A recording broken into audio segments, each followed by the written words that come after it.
I'm Randy Reed, editor of Designing Lighting Magazine, and we are here at Light and Building, and I'm joined by Martin Klaasen. Did I pronounce your last name correct? Klaasen. Well, like I said. Martin, welcome. Nice to meet you. Nice to meet you. It's very nice to meet you in person. We've had lots of conversations over the years through email and everything else. Yep. So Martin, we're here at the VLDC booth. Yes. So congratulations on having the booth. But let's back up about 4 years. Yes. And tell our audience where this concept came from. And first of all, what does VLDC stand for? Virtual Lighting Design Community. Okay. So this was born out of the pandemic, which you might already anticipate. We actually, when the COVID started, we were all stuck at home, and we were like, we're missing all this interaction. And together with Armadeep and Ingmar, we thought, well, we should do something, make ourselves useful.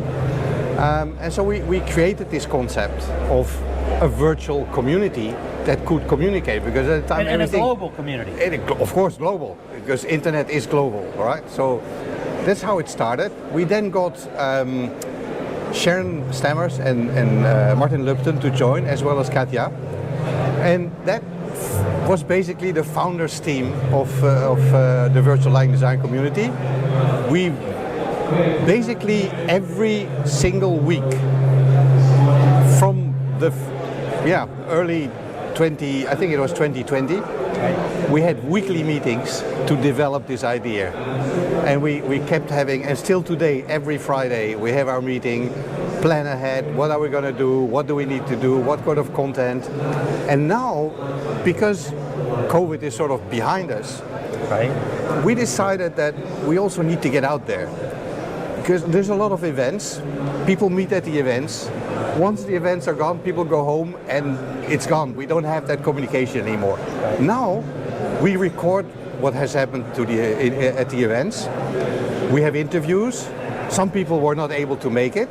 They can go online, they can join the community, they can keep in touch, and they can review whatever happened at these events.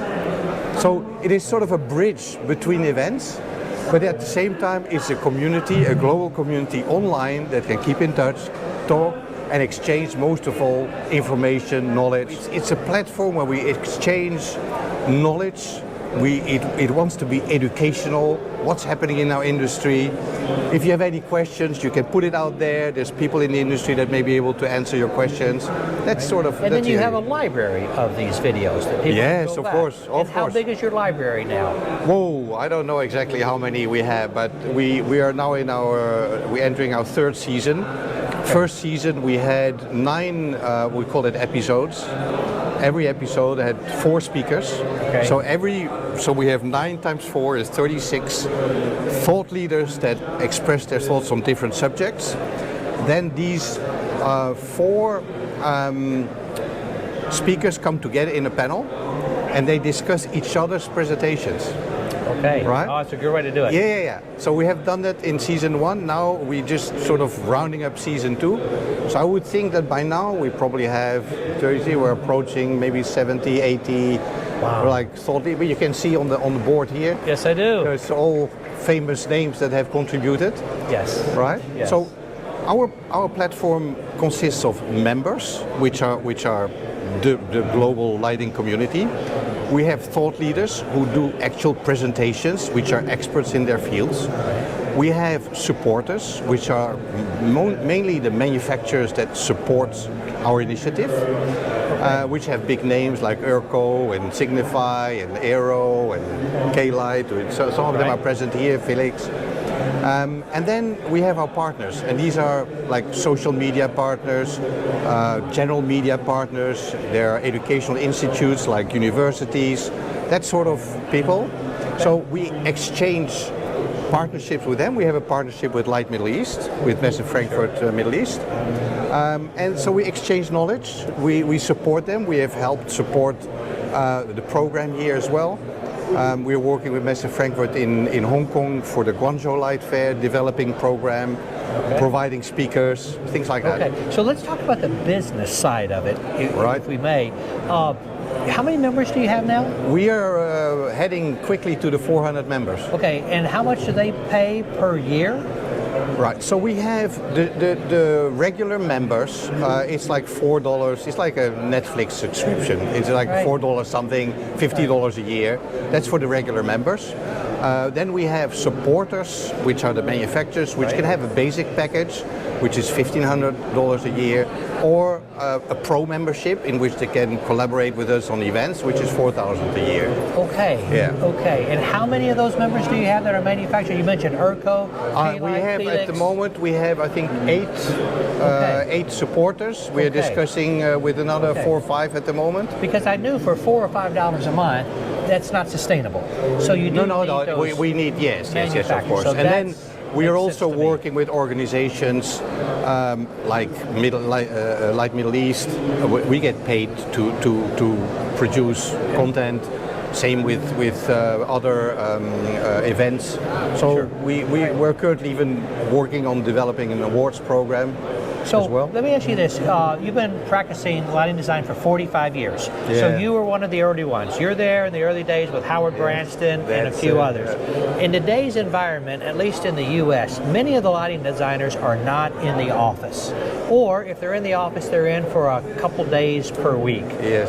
The reps, and the reps are big in the US market, Yeah. they can't really get in to see the lighting designers like they could pre-COVID. Right. What's the answer to all this?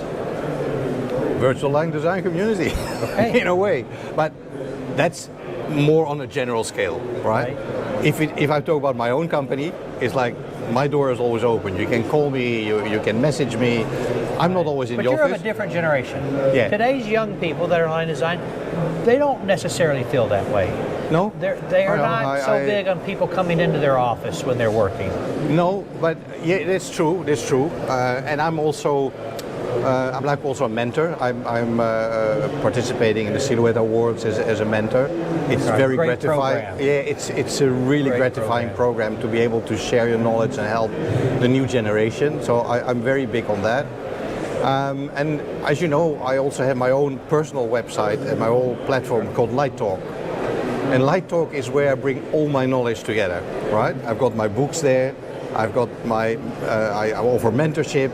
I help the industry. I've got blogs, vlogs, all these kind of things that help educate the new generation again, but even people that already been in the industry for a while. You are a legend, and it is a privilege to meet you in person. So we're talking a little bit about kind of this Netflix model. Yeah. It's only $50 a year. Yeah. How much of your content though is free, and how does that part work? Well, actually, most of it is free. The only thing that we wanted to protect is the intellectual property of our expert thought leaders. These are people that are experts in their fields, and they have, of course, a lot of premium knowledge to share. So we wanted to give that value by putting that behind a paywall, but that's only about 20% maybe of what we offer on our platform. 80% is free for anybody. members, to anybody. You just have to sign up. Of course, we want to know who joins us, Sure. but it's free content, and I think that's an important thing. We want to have not too many obstacles, but at the same time, we want to validate the quality of our experts that contribute to the platform. Martin, tell our audience a little bit about Light Talk. Yeah, so Light Talk is something that started in 2009. So that's already 14, 15 years ago. I saw a movie called Julie and Julia. I don't know if you've ever seen that. It's a lady who puts on a challenge to herself to blog about cooking a recipe out of, I think it's Julia Childs, was a famous Julia cook. Child. I'm familiar with Julia Child. Right. So she had a famous cookbook, and this other Julia said, I'm going to cook every day a recipe from that book, and I'm going to blog about it. There's a movie about that. I saw that movie, and I said, why don't I do that for lighting? Why don't I blog about my life as a lighting designer every single day? I put that challenge to myself for 365 days. I blog every single day, like you're doing your daily podcast, right? I did that. I blogged every single day for 365 days. After that, I had 365 blogs, which I put together in my first book. And that was how Light Talk started. Got it. All right. Last question. How is the lighting design community as a business doing these days? I can't really speak for all my colleagues, and obviously we need to look at the evaluation from before COVID, post-COVID. Personally, we went through COVID very well because there were all these government support programs. Right. So we didn't really got very affected during COVID. Now I think we still have sort of the aftermath of COVID where there is a bit of pressure, specifically on budgets, also with the economy not doing that well. So we can feel that. But quite honestly, I'm working on projects from Middle East to China to Australia. Having that spread really helps us to keep going. So I don't have all my eggs in one basket or one country. And personally, I feel it's picking up again, and we can't complain. We still have lots of projects on the board. Well, thanks for everything that you've done to make this a viable career. Thank you so much. Thanks, Randy. All right.